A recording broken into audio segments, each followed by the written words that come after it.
Like a trusted turnout jacket you've had for years, Flex 7 outer shell fabric delivers a perfectly broken-in feel on the very first wear. Flexible, comfortable, and powered with the strength of Enforce technology, Flex 7 outer shell fabric is made to move. To learn more, visit tenkatafabrics.com/flex7. Flex 7, powered by Enforce technology, only from Tenkata Protective Fabrics. Seconds count when responding to an emergency. Minutes save count when documenting your day. Emergency Networking makes records management easier and faster with its Fire and EMS solution. User-friendly, complete online and offline functionality, highly customizable, all at an affordable price. For more information, please visit emergencynetworking.com.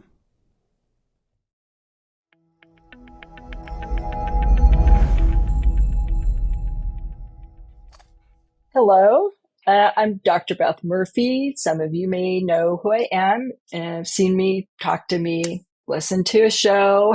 I'm, for anybody that doesn't know, I am a retired firefighter. So I worked for 12 years with the city of Bellevue, and then ended up leaving because of a physical injury. It just happened. It was at a time when I was into my doctoral program. I was kind of towards the end and accepting an internship, and so my injury kind of forced me to make a choice. So obviously, my choice led me here, and so I've been out of the fire service for let's see, wow, like 17 years, I think now. Um, yeah, I think so. Like math is kind of hard. So I think it's been 17 years, um, which is amazing because it still feels like yesterday that I was a firefighter. So it is and has been a real honor and privilege to be working with firefighters now. So I'm in private practice and working only with firefighters. And right now I am working with one particular, not necessarily the department, but like the healthcare trust. And that trust covers like a lot of different departments here in Washington and maybe outside of Washington. I'm not exactly sure. So I'm contracted with them to be part of a clinic where there's a doc there that provides annual firefighter medical exams. And those exams, I believe, meet the standard, the 1582 fitness standard. And John, I know you're listening. Is that the right standard I'm referencing?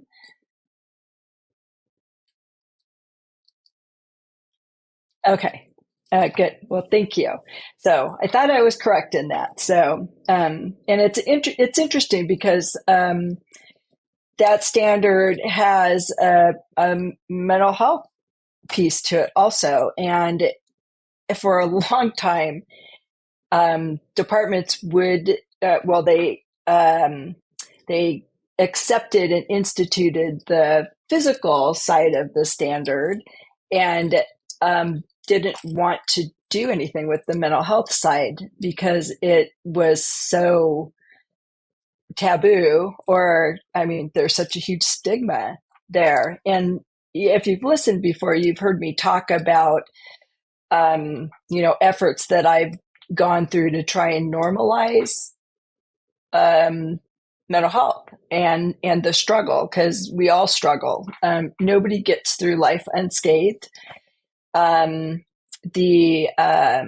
We talk about PTSD, and so there's been a lot of talk about that and shifting the language so that it's a bit more approachable. And then you may hear me refer to it as, PTSD, or I talk about other mental health disorders, like anxiety or depression or something like that. And the fact is that that is the language that I have to use, particularly when I am having to diagnose somebody and bill insurance. So, so I might say that, but I do understand why people don't want to think of it as a disorder. On like a side note, and you've heard me talk about this, I have ADHD, which is, attention hyperactivity. What is it? I have to think. Attention deficit hyperactivity disorder. Wow, I had to think about that one. And the fact is that I don't. I mean, sometimes it can feel like a disorder, but the fact is it's just a different wiring. Like my brain is wired differently. So in that sense, it's not a disorder. It's just a different configuration. So some people would use the analogy of it's like, most people are running like a Windows system on a PC, where I'm running an OS system on a Mac. So, so just different system. It doesn't make one better than the other. They work a little different. So anyway, so it's, even saying disorder for that, I get a little twinge. So, so there is a stigma behind anything that is called a disorder. The fact is that related to PTSD, for instance, that's been the big focus the fire service has had, and it is the one area that people feel comfortable or more comfortable talking about. And I talked about that on I think the last show. Just how there might be other things that are really going on, and it's not really PTSD. It might be depression or anxiety. So there are a number of mental health related symptoms that a person can develop when they experience the stressors that you ultimately experience on the job. And if you don't do anything with it, then it sometimes leads to a disorder. So most firefighters don't do anything with it, and that has to do with the stigma. So, the simplest thing that you can do is to talk. So like the informal debriefings that crews will do around the beanery table. That's something that is very useful. But I know not all crews have that. Not all crews feel that level of comfort in sitting around and sharing, like, oh, that call was difficult and I noticed I was feeling this or feeling that.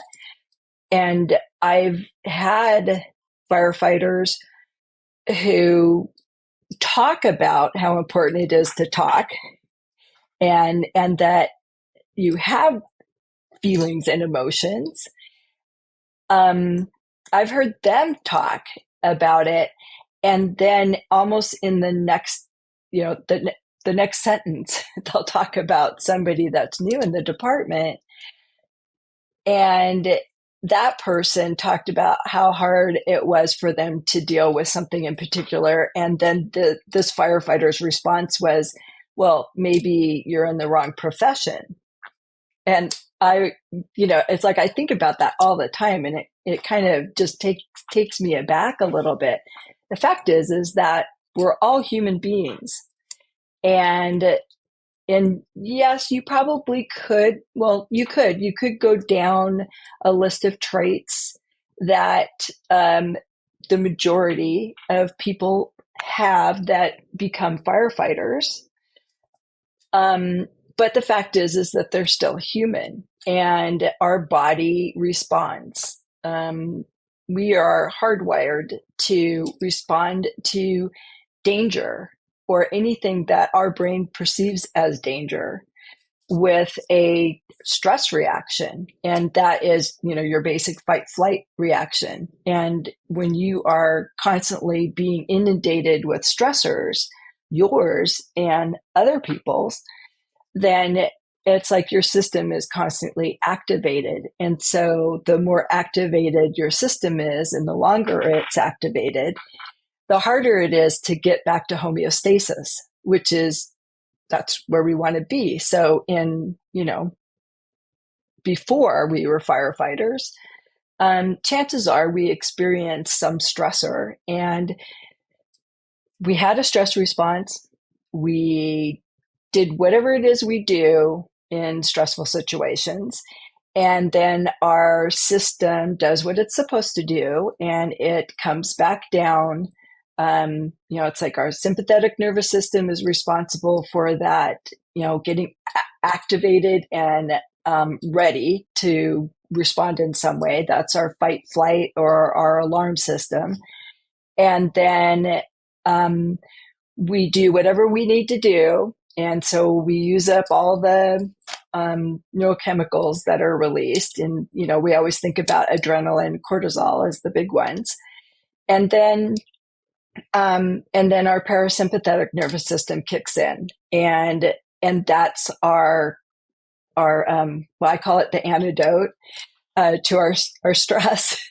But it's like it's the calming system. So that's when everything, starts to come back down and hopefully we get back to homeostasis. Now, if we're going through life and experiencing some normal level of stressors, like, most people in the community that as a firefighter you serve, if you were responding that way, then you would probably get back to homeostasis, back to that healthy baseline for you. And you probably wouldn't have to think much about it. And it was probably, it was pretty easy. I know most firefighters have a pretty healthy lifestyle when they go into the department. And I do believe, and some of the research does back this up, that firefighters are a pretty resilient group of people. So it's like, what happens? And what happens is the fire service is not one of those jobs where they really encourage you to talk about what's going on. It may encourage you to talk at times where you're not ready to talk, which is often what happens when there's a debriefing or a defusing. And definitely if you get a bunch of firefighters in a room and they're forced to be there to talk about what happened at an incident, then they're not likely to talk about how they feel about it. And I've heard from a number of firefighters in, different departments that they have tried to use that time to process what they felt. And they were shut down. And a lot of times it's with a statement that is similar to like, well, maybe you're in the wrong job. So there's a lot about the fire service. It's like, on one hand, they're saying, okay, we need to talk about this, and everybody's getting PTSD. And so then you hear a lot of talk about it, and there are like a lot of people that have come forward and said that they have PTSD, to where so the fire service is like, on one hand, where they'll encourage you to talk about, but on the other hand, they don't. I mean, it's like there's still that culture of, we don't talk about it. It's a weakness. And a lot of firefighters will carry that. And some of that, may come from their own childhood, like growing up. I know that I was never told I couldn't talk about my feelings. I mean, feelings were allowed for me. Um, I'm a woman, and girls are socialized to express all sorts of different feelings, including sadness and anxiety, and then anything along that continuum. Um, and men, little boys, they're socialized that anger is okay, but it's not okay to cry. It's not okay to be sad. It's not okay to be anxious, or to be out of control. It's like I have words going through my head that I heard being said to my brothers. And because I was exposed to that, even though it wasn't directed at me, I kind of took that in. And so it's a funny thing to be a psychologist, because I did grow up with that mentality that any mental health that you experience, any issue you experience, was not okay, and it was a weakness. So I fit right in when I became a firefighter. But I also worked really hard to talk and to express myself. I think that is one thing, is that women are encouraged to talk about their feelings. And again, men generally aren't. So it's like we have these dichotomous messages that show up in the fire service. And even the messages that you're getting today, when we like to think that the fire service has progressed so much, it can still be at odds, and by the same people that are saying, yes, let's talk about it, let's get help, let's deal with this. So I'm glad that at least they're talking about it. I wish that the message was more consistent. And that's what I hope that, like, with this, and the other people that have podcasts that talk about mental health stuff with firefighters, first responders, I hope that it helps to encourage people to get help, to seek out someone to talk to. So if you don't feel that you can talk to someone within your organization, like starting with like your crew, then I hope that you will at least seek out someone to talk to, and because it will be invaluable. And then for anybody that's listening, anybody like at a chief level, I don't know if you listen, but the research says that firefighters will do better when they get support from the higher ranks. So if the chief sets the tone in the department, then the people below him will follow suit. So if a chief is willing to talk about a mental health issue that maybe they struggle with, or they can empathize in some way with someone that is struggling with a mental health issue, and is supportive of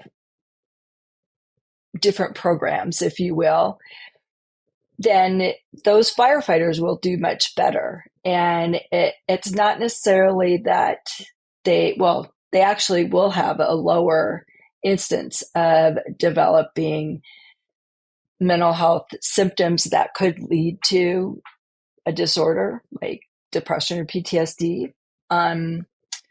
So it is helpful to have that higher up support. And then departments that don't have that, they've done research on the importance of peer support. And so, and not necessarily not the formalized peer support, but talking more about that informal, where you are talking with your crew around the beanery table after a call, or maybe you're paired with someone frequently and you run on the aid car or whatever it is. But having a peer to talk to, that research has shown that that helps people not get worse, but it doesn't necessarily prevent them from developing something, but it can keep them from getting worse. So someone who is struggling with PTSD, let's say, they're not going to get worse. So if they're talking to their partner or their crew, that is going to keep them from getting worse.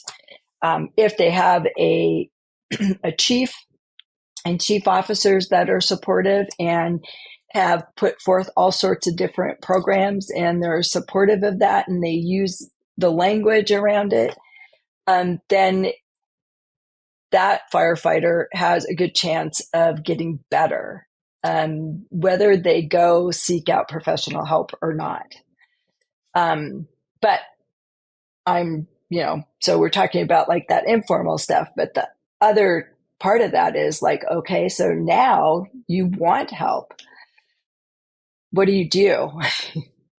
I can tell you that from the years that I have been in practice, there are a number of things that come up. I mean, first and foremost is the stigma itself. So a firefighter has to be able to admit that they are struggling. So that is the first thing, is acknowledging I have a problem and I don't know how to solve it. And so because of the mentality of the fire service, one is they have to get over that stigma of admitting that. But even now with the discussion about PTSD and all this stuff that has been going towards supporting that, it's like in order to get help, they have to be really bad. And so a lot of times they don't get help early on and they'll struggle and struggle and struggle until their struggle becomes so visible that it threatens their job, it threatens their marriage, or their partnership. But it becomes a threat to their way of life, basically. And that's usually when I see a firefighter, is like they've gotten so bad because there really hasn't been anything implemented or supported within the department that would allow them or encourage them to get help sooner. I think the other piece that goes along with that is that I have seen a high number of firefighters with alcohol problems, along with the mental health issues. So it's like, they go into an environment where alcohol is part of the culture, and there's kind of this slow, insidious process of where that alcohol consumption increases, and then it starts to become the way that they cope with whatever they can't handle. And it may not always be the job. It might be home life. It might be just trying to juggle all that.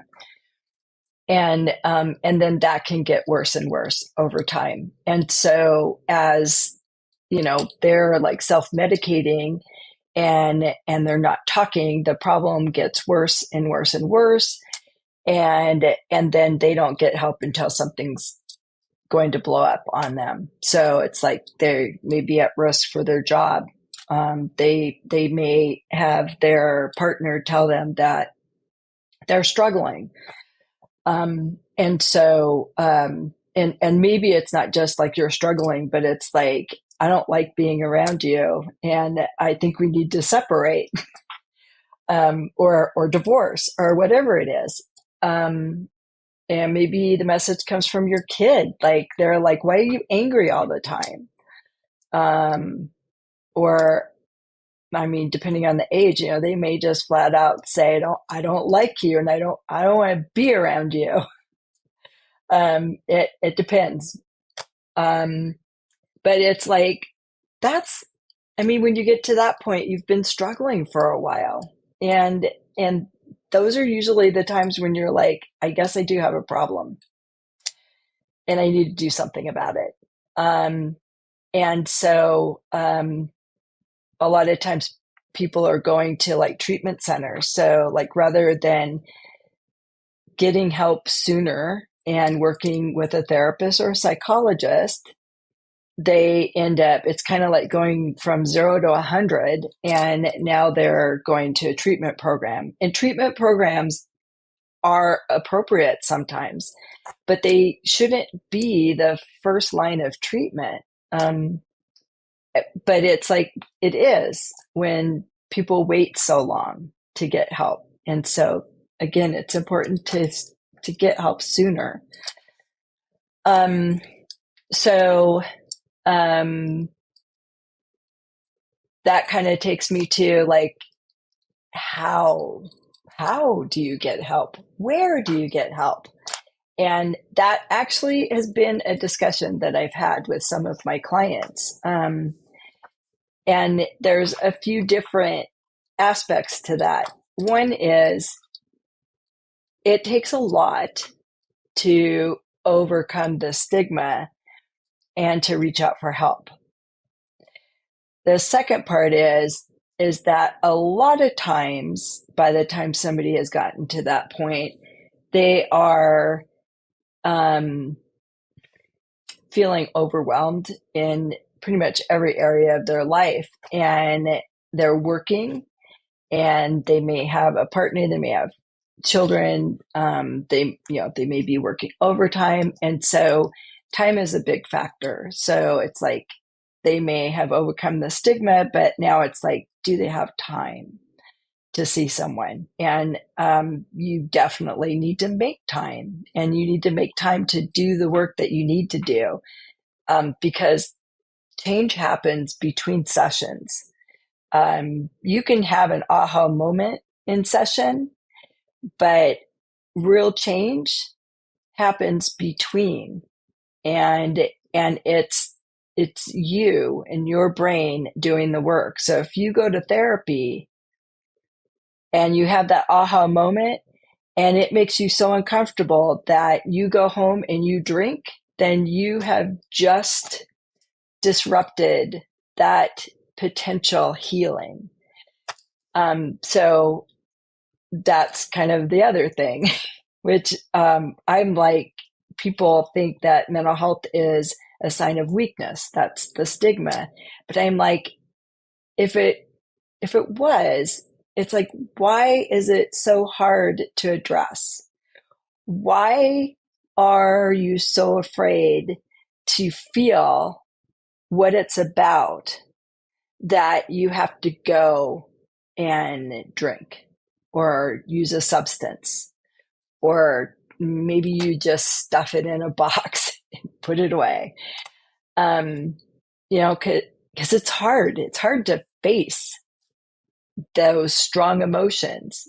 And that is often why, men often go to anger when they're feeling sad or scared or anxious or any emotion that might be on that continuum.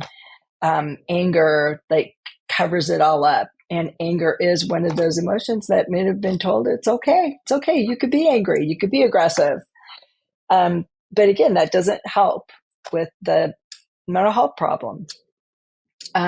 So now you're at the point where you finally recognize you need help, and now you have to figure out where to go. And this is a conversation that I had today with someone. And I've had a previous conversation where they've reached out to different people to get help, and then they don't get a response back, or they get a response, but there's something that happens, and then that communication is stopped. And so then they like kind of just go, okay, and they go back to work. So it's important to get help. I've also had firefighters say to me, I know I need to talk to somebody, but I don't want to use up time that somebody else could be using, because they're recognizing that there is a shortage in mental health professionals available to everybody, really. And so they're like doing what firefighters do, and that is taking care of other people. And so they're like, I'm glad I talked to you, but I don't know if I can keep seeing you because I don't want to take up time that somebody else who's worse could use. And that's always that's a hard one to address. So, and I tell them, well, I'm not working with everybody else. I'm working with you. I work with only firefighters. So you are a firefighter and you are here. So, so it's like, so we have to have a discussion around all of this. So it's like just getting in to see someone. So, let's say that you need help.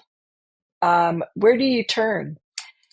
I can tell you that my number one piece of advice to anybody who needs help and is looking to get help would be to ask a friend. If you have a friend that you know has been working with a mental health professional of some type, and you see that they seem to be getting some help, or they say that they've been getting helped and that it's really helped them, then ask that person, who are you going to? Even if they're not in your area, a lot of mental health professionals will do virtual appointments. I do a lot of virtual appointments. It's really nice to have that flexibility. And I have to say, it's probably the only good thing that came out of COVID is that now virtual appointments are they're available, and they're reimbursed by insurance the same as an in-person visit, as long as it is using there's a particular term that they use, but it needs to be with voice and video and real time. So, so it's like a phone call. While it was acceptable during COVID when things got shut down, and it was paid for, most insurances won't pay for it now, or they pay less. And there's more rules around it. So I think it's like synchronous two-way video or communication or something. So that's just something to think of. So anyway, so it's like you can ask your friend. And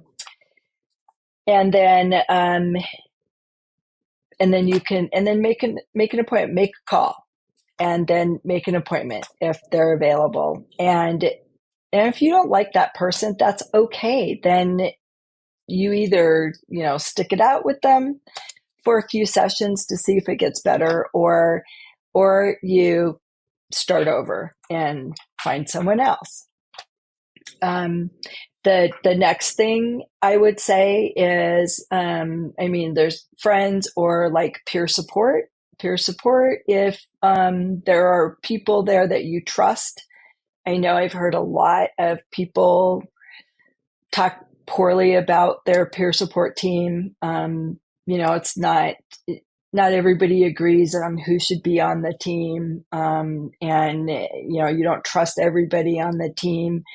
But what's really important is if there is someone on the team that you trust and you can talk to, then it's like seek that person out and ask them, because they often have a connection and have resources that they can give.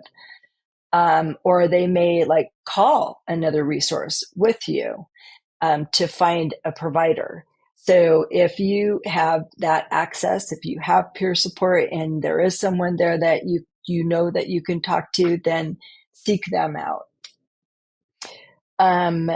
The next one might be like talking to your doctor. If you have a trusted primary care physician, then ask them if they know of any mental health professionals, and they might. they might not, but they might be able to direct you to someone that they may not have like firsthand knowledge of, but they might have heard from one of their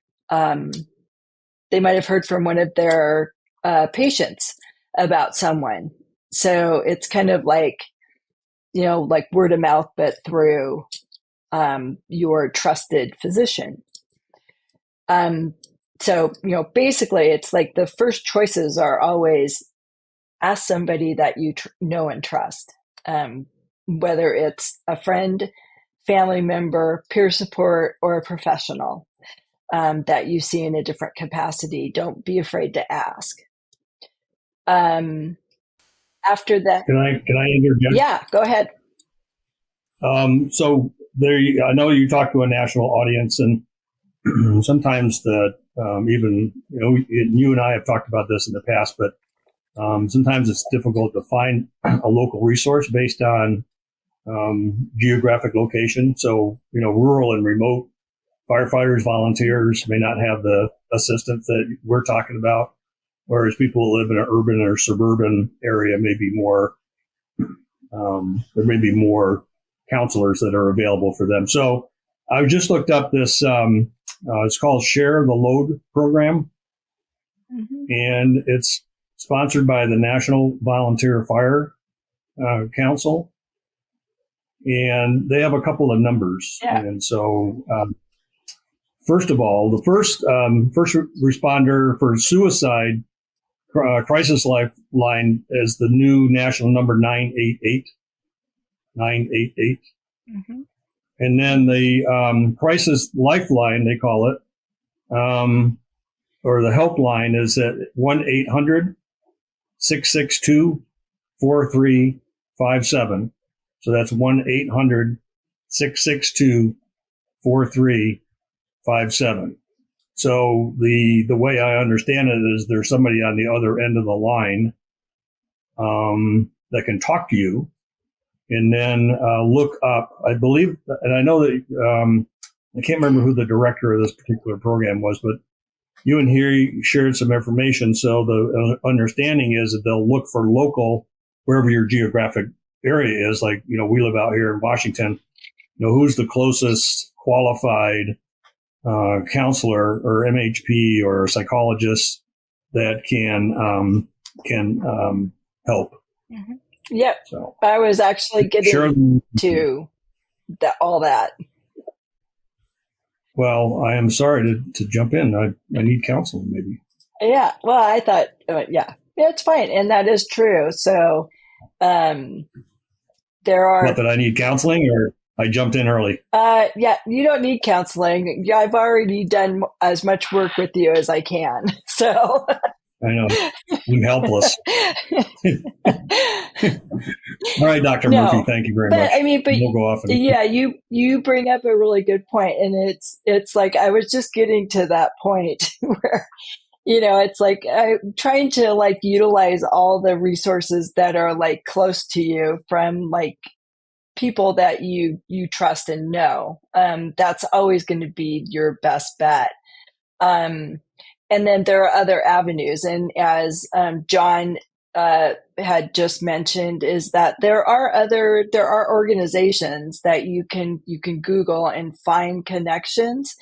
And then the suicide, and it's not just the suicide line, but suicide crisis support hotline is 988, and that's a national number. And so that is someplace that you can call. They're not fire specific, but that's something I'm going to talk about in a bit about that. But there are organizations all over that are like that do specialize in working with firefighters and first responders, and their helplines will be I want to say manned. What's another word for manned? Staffed. They will be staffed by a firefighter or a police officer. And so one of them that is known nationally is Safe Call Now, and that one, I'll give that number. That number is 206 459 3020. And so that is a helpline that is staffed by first responders. And they may or may not have someone that is like in your area that is answering the call. I mean, it could get answered by somebody that's out of your area, but they do have a list of resources from every state and Canada. I just said and Canada, and I am not 100% sure, but I believe that is true. So, and I know that they're growing, and they're trying to expand more. And their website is safecallnowusa.org. So, but that's a good one for resources. There's one that is local to Washington State, which is where I'm at, and that is Code 4 Northwest. And it's the same thing. It's police officers and firefighters. It was started by police officers, and my understanding from someone I know that volunteers there, who is a retired firefighter, is that they actually have more firefighters staffing the lines than they do police officers. So, I mean, that's according to this firefighter that I know. So, they are, like, if you were to look them up online, they would be code4northwest.org. And their phone number is 425 243 5092. It's funny, it changed just as I was looking at the number. So 425 243 5092. And this one and Safe Call Now, they're staffed 24/7, and they have a list of providers. And I know, I mean, obviously Safe Call Now, because they are national, they have providers across the country. Code 4 Northwest is more local, so they're going to have the local providers, Washington State, and I believe they have some identified in Oregon and Idaho. But they also have a lot of information regarding treatment centers, and most of those treatment centers are out of the state. And the same for Safe Call Now.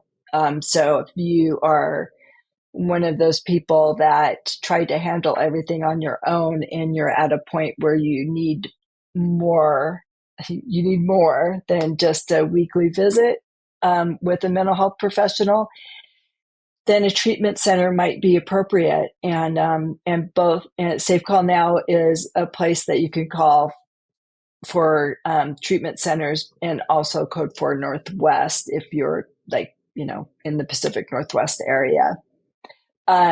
There also is the Center of Excellence, which, and I'm actually bringing it up because I hadn't brought these up yet, and I haven't looked at it. Of course, I Googled Center of Excellence and it didn't come up. Apparently, there's a lot of other things that come up first. So it's the IAFF Center of Excellence. And so this is a program that was created for firefighters specifically, obviously, IAFF. And so they have a number that you can call if you want to talk to somebody. So it's not just only like you call so you could go to treatment there, but you can call and talk, and then they can help direct you. So the number for them is 855-900-8437. And just so you know. So their web address is iaffrecoverycenter.com. And so they have a multitude of resources on their site that you can access too. So it's, obviously you can call. It has signs of anxiety, of depression, of PTSD, suicide prevention. They have self-assessments that you can take. So if you're not sure where you're at or what you're feeling, or, like, are you experiencing valid symptoms? They have assessments that you can take online. And then the other one I think a lot of people are familiar with is the Firefighter Behavioral Health Alliance. I'm sure many of you who, like, if you listen to me, I'm sure that you have listened to Jeff Dill. So I don't know if he has a consistent podcast, or if he's talks. I mean, I know he talks frequently to different groups, and I know that he's on other people's podcasts. But he's very active, and so his website is FFB as in boy, or behavioral, HA.org. So FFBHA.org. And he started this website years and years and years ago.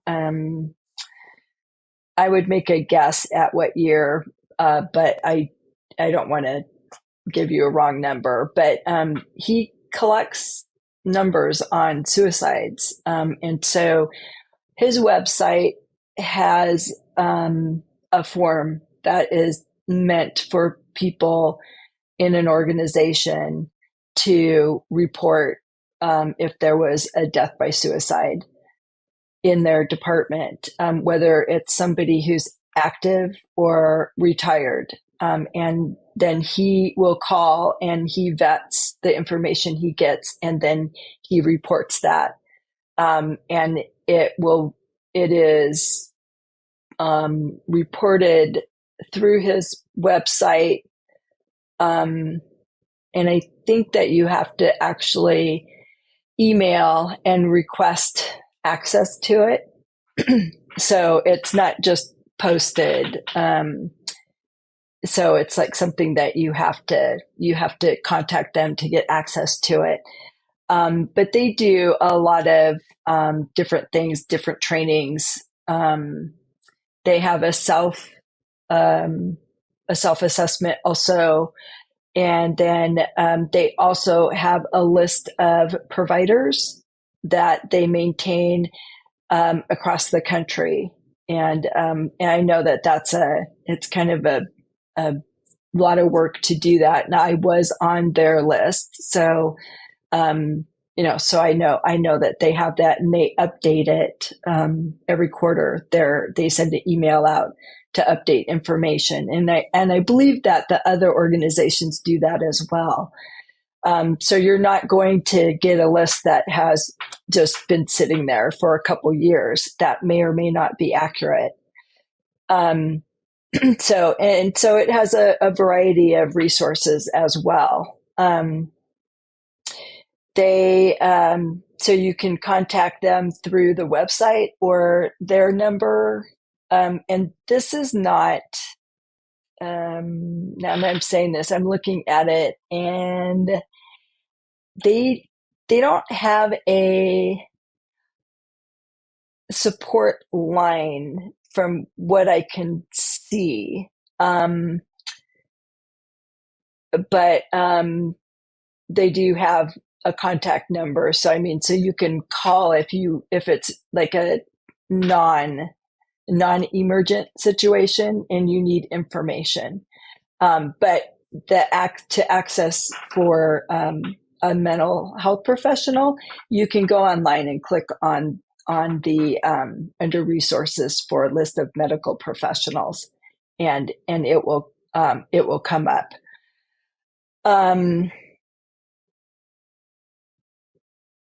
So, but if you want to call to get it over the phone, then you can call them at 847-209-8208. And again, that one is not a hotline number. So it's going to be, I'm guessing, like during their normal business hours. So if it is not urgent, but you want information, you can call. So, and then there's a multitude of other organizations. I used to have a list of different organizations that I would frequently put at the end of my presentations, and I don't have them now. John mentioned the National Volunteer Firefighter. What is the end of that, John? Now you can jump in. It's the the National Volunteer Firefighter Council. Council. I always forget the last word. Yeah. Okay. Exactly. Yeah. So yes. So they have resources on their site too that you can access. So and it's like you don't have to be a volunteer. You could be a career, and you could use their resources. But it's like there are a number of places that you can call. So it's like if you really don't, if you don't know, if you don't remember all the ones that I just told you, then you could just Google help for firefighters. And then there's all sorts of stuff that comes up. So some of it is relevant to mental health. Maybe I should say mental health help. Mental health help. So I'm just doing it right now because the first thing that came up was about help with developing programs. So, which could be what you want. There are, so the first thing that comes up is like DC FEMS is the first hit, and then Substance Abuse and Mental Health Service Administration. So SAM says, but then it goes into like the U.S. Fire Administration, the National Volunteer Fire Council, and Share the Load program, which John mentioned. Everyone Goes Home, and that takes you to the psychological support, and then the IAFF Behavioral Health Program. So the Center of Excellence. There's Fire Rescue One, FireNet Health Safety and Safety. The Center of Excellence again. I mean, so it's like this first page is full of links that you could hit on, and you can take that information to start your journey in trying to find someone. But as I stated before, the helplines, Safe Call Now is one that I know of, in Code 4 Northwest for the Pacific Northwest. It's like those two are probably the most widely used first responder specific helplines that I am aware of. And then after that would be the like the Center of Excellence. I know a lot of people will call them for help. And then the suicide crisis hotline, the 988. And so that one is general. You're not getting someone that is necessarily knowledgeable of the fire service culture. So they would not be considered like culturally competent. But what they are good at is helping people in crisis. And so that is probably the next point that I would say, that in looking for help is it's it's nice to find someone that understands the fire service culture. And I know I've heard that a lot. I've gotten a lot of calls, and I've talked to people from across the country and even out of the country, actually, that they want to find someone who understands the fire service. So I am retired out of the fire service. There are not a lot of psychologists that came from the fire service. There is a growing number of mental health professionals, like at the MA level, that came out of the fire service, and that's a good thing. And so, you know, it's good when you can reach out and you can find someone. You don't have to explain your job or explain why you can't take certain appointments, because, you know, your schedule rotates, and people want to get help but stay at work. So, you know, people that understand that you have this 24-hour shift and that you might have overtime come up, or you might be held over, and so you might miss a morning appointment. I mean, it's like, those are all things that people don't have to explain to me.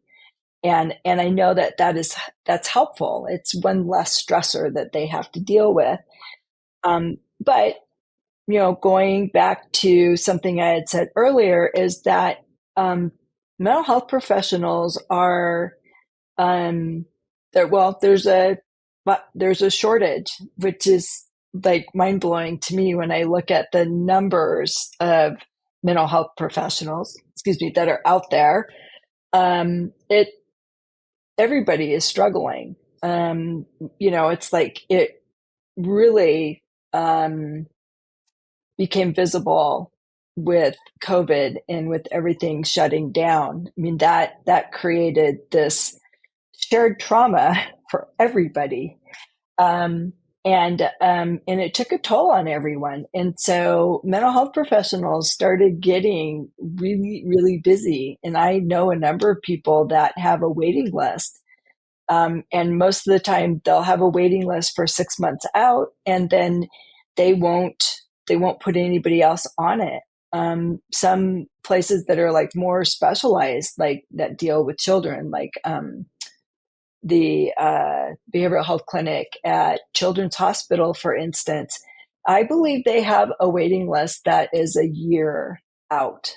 And they're not putting people on it right now, not until they get it down.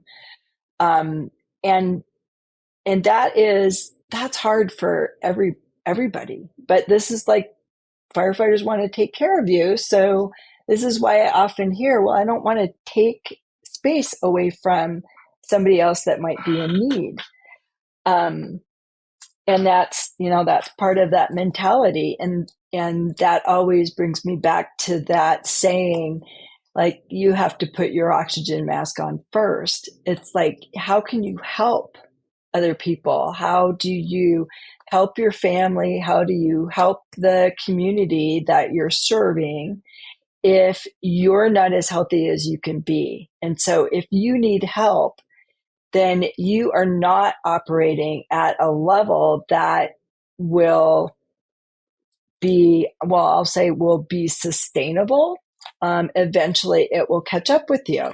So it's like, you have to take care of yourself, and you are no less, well, you're not immune to suffering. You're not immune to pain and suffering.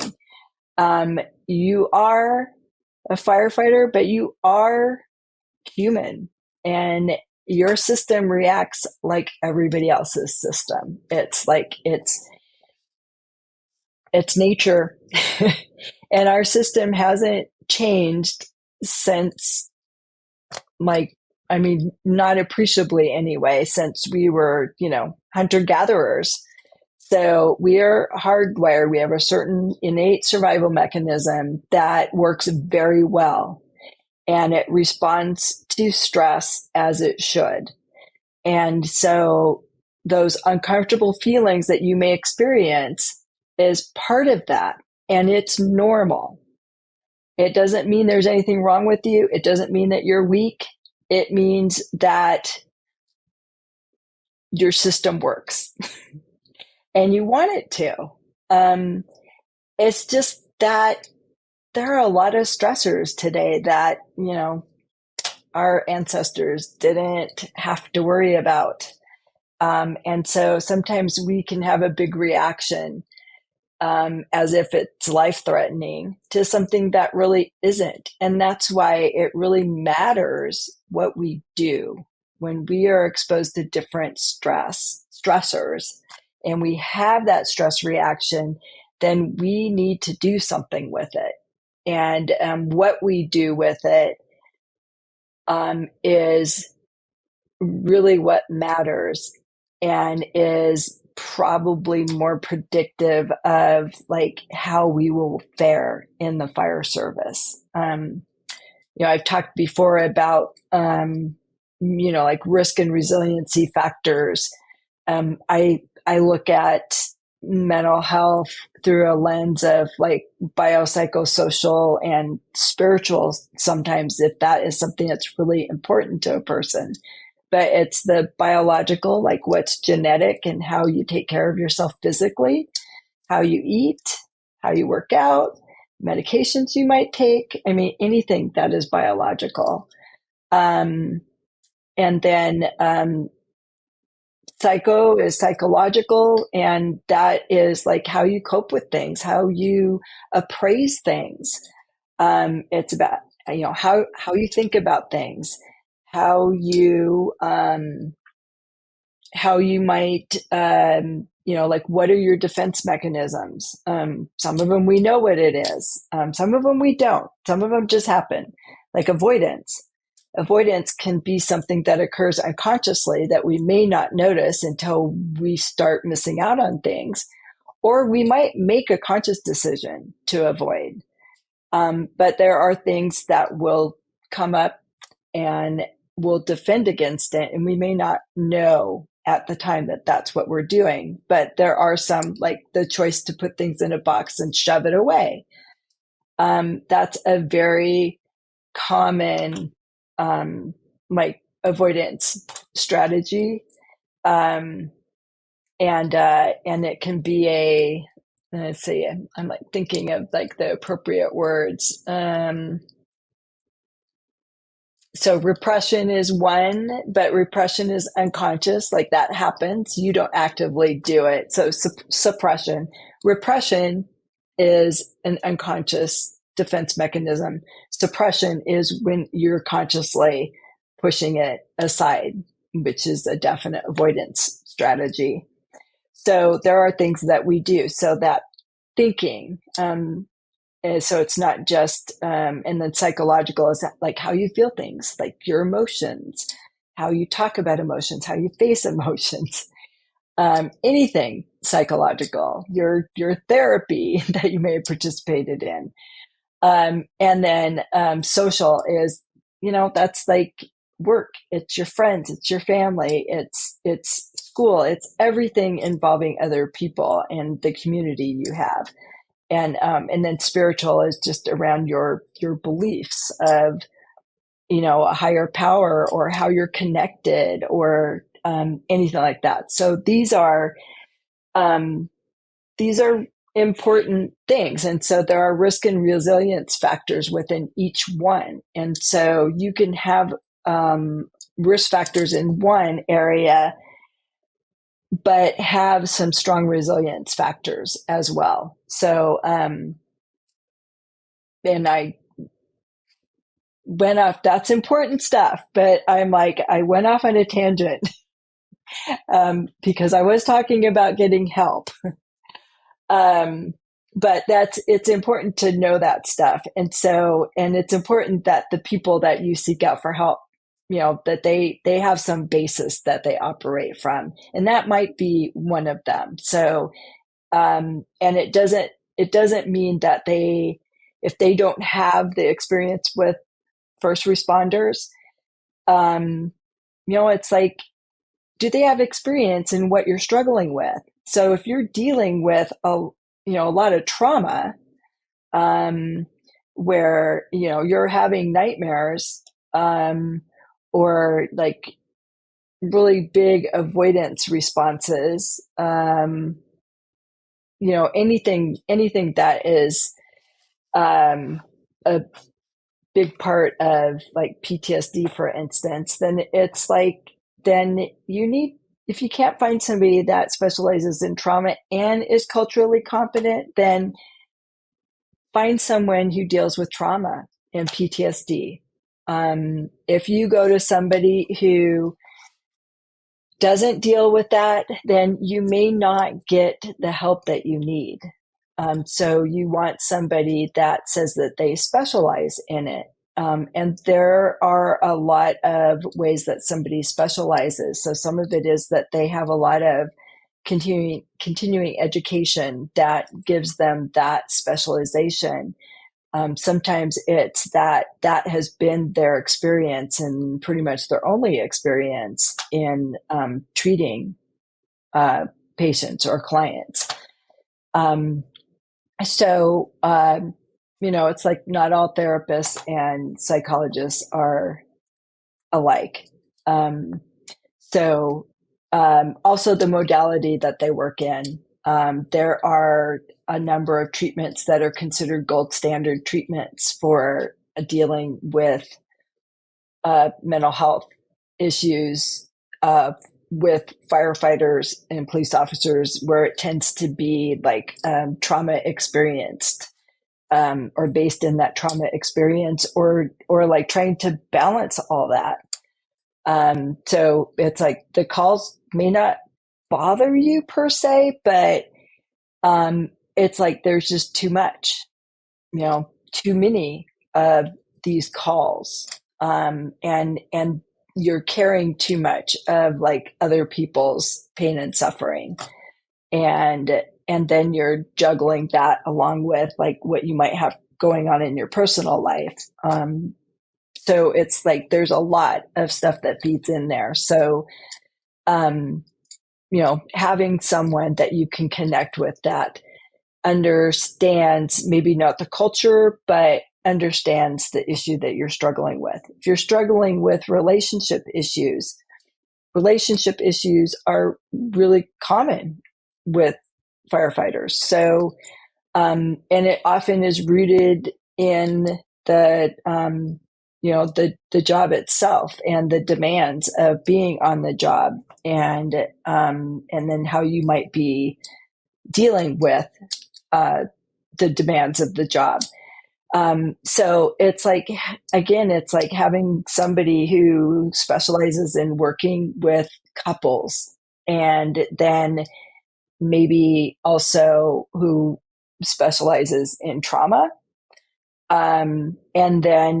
And then it would be kind of the cherry on top if they were also culturally competent. But there's just not enough people out there like that. And so it means that you need to find someone who is expert in the problems that you have, and, that can give you the help that you need.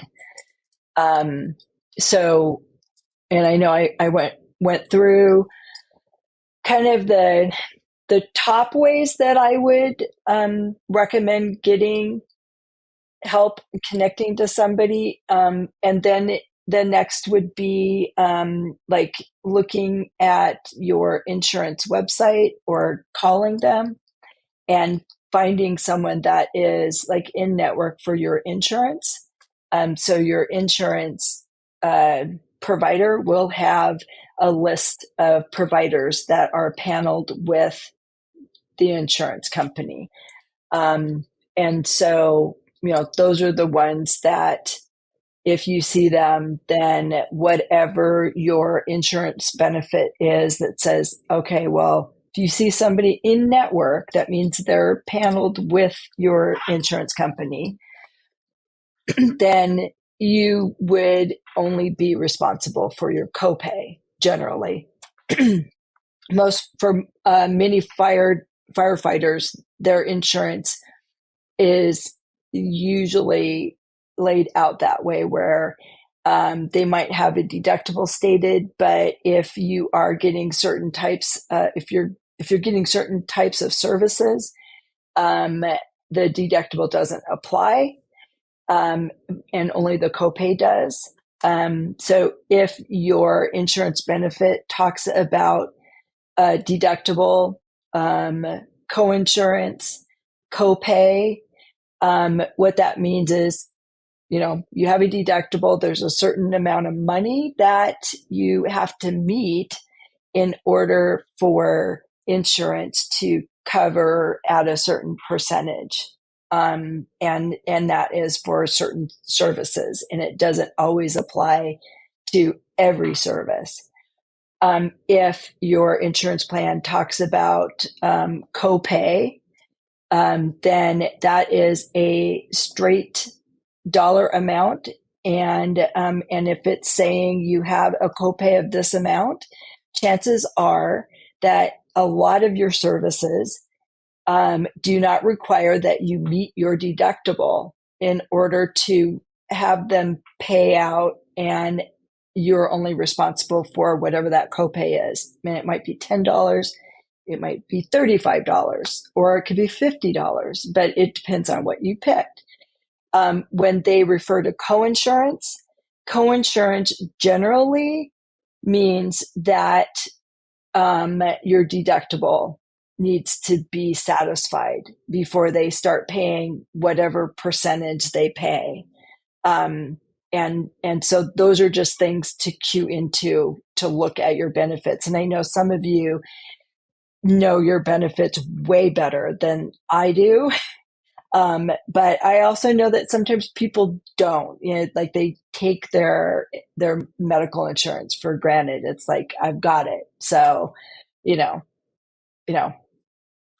I don't understand it, but I got it. I'm covered. But it's important to know how you're covered and to ask the questions. And so that might be something if you're looking up on the website for providers through your insurance provider's website, or you're calling them, then you're going to want to find people that are in your area that are also part of the network for your particular insurance. And so you can get a number of names. Or if you're looking up online on their website, then you will have a long list of providers. And then I tell people, like, if that's the route you're going, then Google them. And for me, generally, if they don't have a website and I can't see them and I can't read more about them, then I usually I would put them aside. I like when people have websites and you can see them and you can read a little bit about them and you can see more about how they practice and what modalities they use and what problems they address. So if you go the route of talking to your insurance company or contacting your insurance company, whether it's by phone or through their website, look at the list of providers that they have, and then Google them, and then call or do their online scheduling, whatever they offer. And then if you're not sure how your insurance works, then you can look up how your insurance works, or you can ask questions about it. So that's kind of that's kind of like the last route towards finding somebody, or you just Google, therapists or mental health professionals for firefighters in my area or near me or something. And then you'll get a list of people, and they almost always will list what insurance companies they work with. If that is something that you want. And the other thing about that is that they may take your insurance, but you could choose not to use your insurance. And I know some people don't, for a variety of reasons. I think if you have the benefit, then use that benefit. But I know that there are certain things that essentially end up in like a clearinghouse, where like if you're getting life insurance, for instance, life insurance would have access to some of this information. If you have your airplane like pilot's license, you have a pilot's license. If you fly commercial, then there are certain rules around mental health that having a certain diagnoses can affect your ability to renew that license. But I also know that there are opportunities to offer evidence. So it's like having PTSD is not an automatic denial of having your pilot's license approved. It just means that your mental health, whoever you're seeing, whatever mental health professional you're seeing, would need to write a letter on your behalf. And if you are getting help and your symptoms are well managed, then there's no reason not to renew that particular license. But it is something that can be used against you and require a few extra steps. And then, going back to like life insurance, like they can use that information of a mental health diagnosis as a way to increase your premium. So you might pay more. And so I know that there are people that are like, I'm paying out of pocket because I don't want any of this stuff in the clearinghouse. But if you fill a prescription that is commonly used for a certain condition, then that's something as well, which is not an argument against prescriptions. Like you need to do what you need to do so you're healthy. And most of the time, if there is a consequence because one of these groups that has access to that information when they're making decisions, there almost always is a means of appeal that just requires a letter of explanation from you and whoever your treating provider is. So use your benefit. I understand people who don't want to, but it's like use your benefit. So I think that pretty much covered all the ways I can think of where you might find a provider. So, the other thing is don't give up. This was the other thing that I've heard a lot of is people have said, well, I've reached out, I didn't get a response, so I gave up. Or they'll be like, I should have gotten help sooner. I reached out, nobody got back to me. So I just kept, they just kind of kept going. I know that a lot of people aren't responding right away. And when I started into this practice, I didn't understand why people didn't call back as a professional. But I get it now. And I might be one of those people that doesn't get back to you right away. I'm much better now because of the particular role I have right now. But I know that it's been like a week, 2 weeks before I've called back to connect with people. And I know that is really hard for someone who finally decided they were going to get help. And then you don't get a call back for 2 weeks. It really is. I mean, I feel bad that I have done that. I understand why other providers might do that. I don't think it's acceptable not to call back at all. But I know that is frequently what happens. So if you call people, regardless of where you got their name, don't give up. I know it's hard, it's hard to like face that you need to talk to someone to help sort some things out. Um, and it's like once that effort gets thwarted, it's really hard to keep going. But I will say, like, keep going. That is important. It's important to you and the people around you and the job that you do. So don't give up. If people don't call you back, then call them again. Email them. So if you get somebody's name and number, then find their email and email them and call them. And they might be more responsive via email than they are with a telephone, unless they happen to have an answering service. But even that doesn't guarantee a quick response back.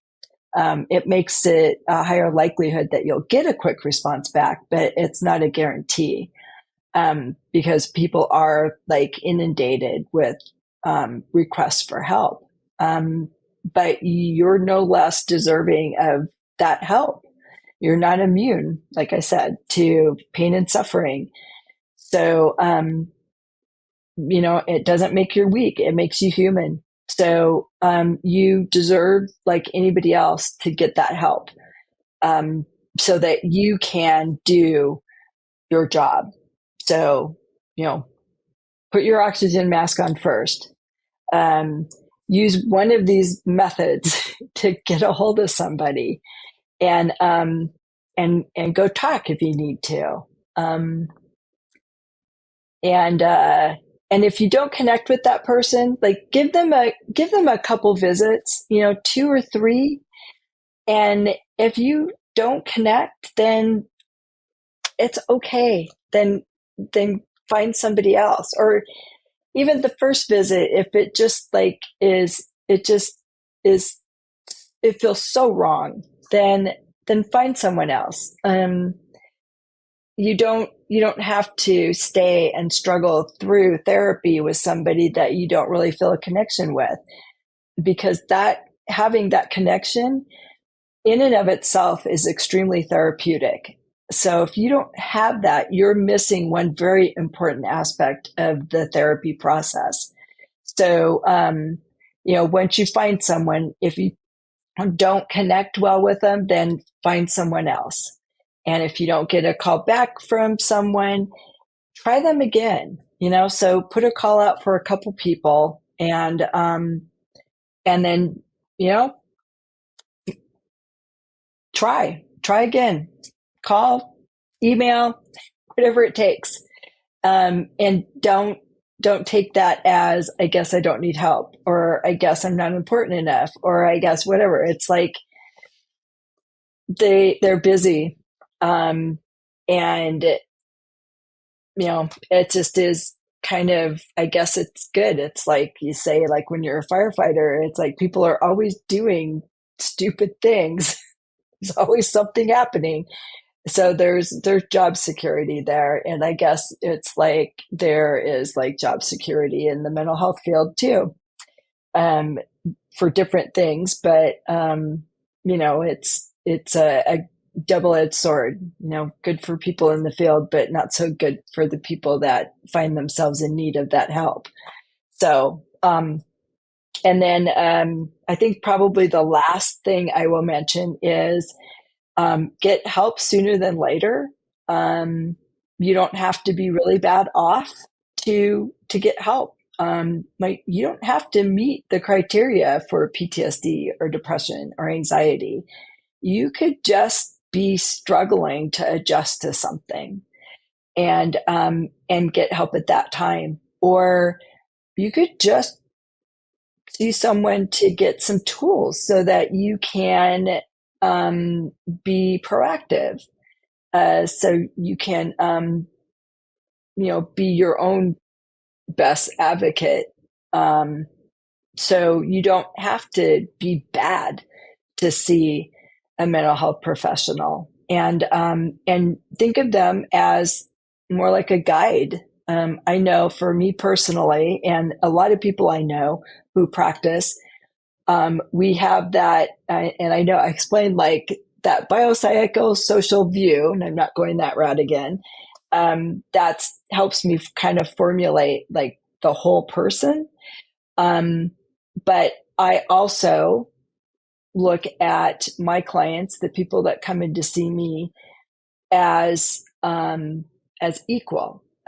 So like I refer to people who see me as clients, not patients, and we work together. And I view us as both being experts. They're expert on them, so you're expert on you, and I'm expert in psychology.